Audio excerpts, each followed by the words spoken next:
The year is 1919. A steamliner chugs across the Arabian Sea, cutting the waters towards its faraway destination. It is one among many other ships on their way to different ports across the world. Just another ocean liner. But standing on the decks, admiring the vast expanse of the ocean, stood a few visionaries whose decades-old dream had just come true. At a time when India fought against the oppressive colonialism of the British and the Swaraj and the Swadeshi movement took firm roots in the subcontinent, two Indian businessmen dared to dream big and launch India's first Swadeshi passenger and cargo ship. This is their story, the story of SS Loyalty.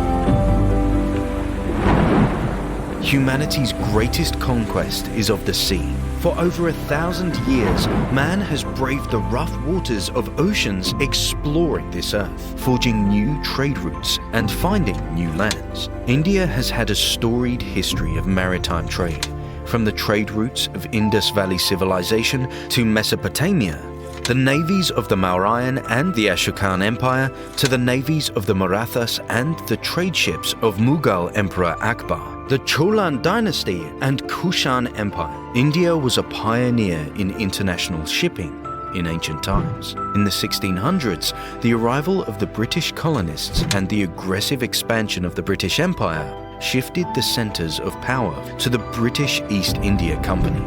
To control India, they had to control the seas and ports, and this started the downfall of one of the world's most flourishing shipping centers. As with all great conquests, the story of India's maritime trade had come to an end. For the next few centuries, India struggled under the rule of the British Empire. The regime had a monopoly on all trade, including the shipping routes and companies. India's freedom struggle, on the other hand, had just been born, and the flames of liberation were slowly spreading throughout the country. During this time, two Indian businessmen from Bombay, by the name of Walchand Hirachand Doshi and Narottam Morarji, had a radical idea. Ambitious and visionary, Walchand was a thorough businessman. His previous projects included work in the cotton industry, construction and railways, and Narottam Morarji, a textile magnate from Gujarat. Their dream was to resurrect the shipping industry of India. Many of their contemporaries called them wishful dreamers. Little did they know, in less than a decade, they would make the dream come true. The start of the 20th century ushered in India's freedom movement, and the call for independence was loud and deafening. In 1919, Walchand and Morarji came together to start up Scindia Steam Navigation Company, registered on the 27th of March, 1919.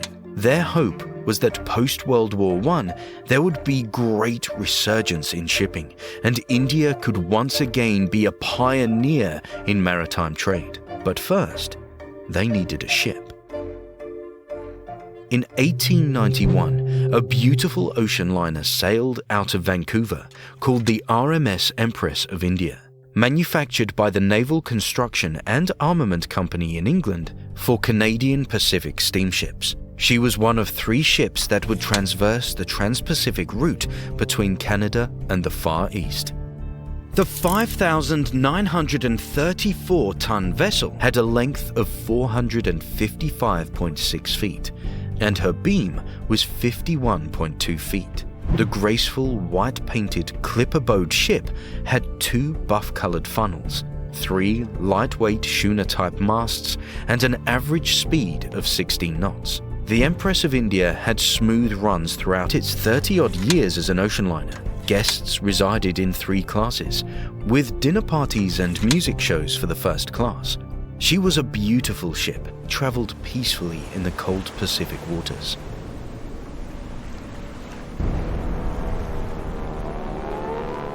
The time of peace ended soon, when World War I plunged the entire globe into chaos.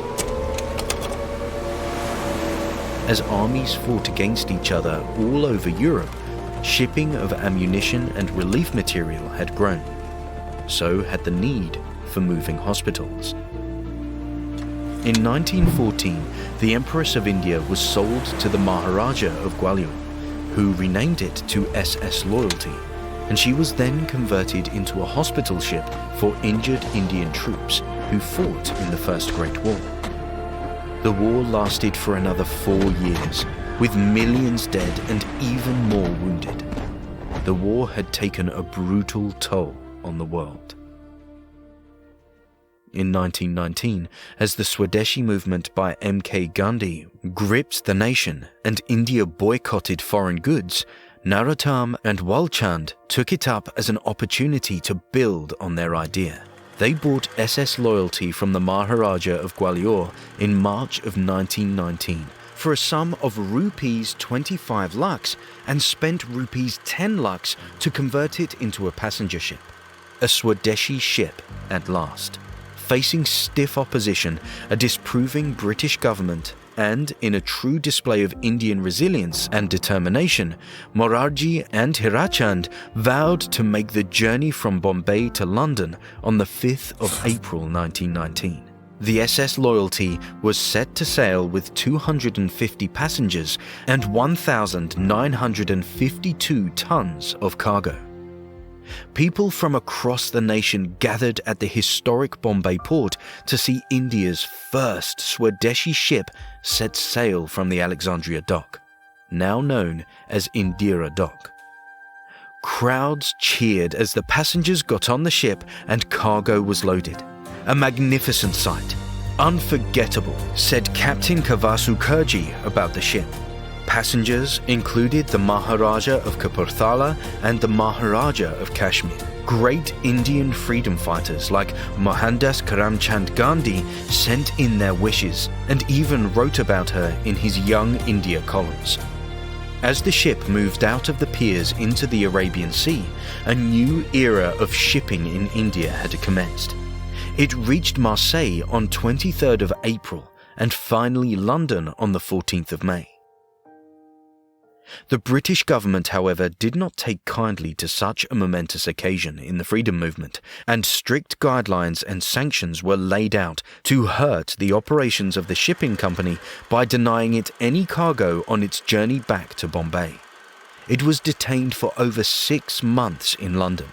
Nevertheless, the company, determined to make a difference, acquired a few more ships. Its trade was restricted to destinations like Burma and Sri Lanka, after an agreement was reached with the British government. The SS Loyalty ran for a few more years before she was scrapped in 1923. Today, Walchand and Narottam are considered fathers of modern Indian shipping, and their contribution to this sector will forever be remembered. Thousands of years ago, the explorers may have conquered the sea on their great ships, but on the 5th of April, an ocean steamliner had conquered a young Indian's heart and determination. It was not the ship, but her journey that made her so powerful, striving to uphold the ideals of Swaraj and Swadeshi. She sailed with the hope of an independent India. The legacy of SS Loyalty still lives on in the heart of maritime traders and in the memories of the sea.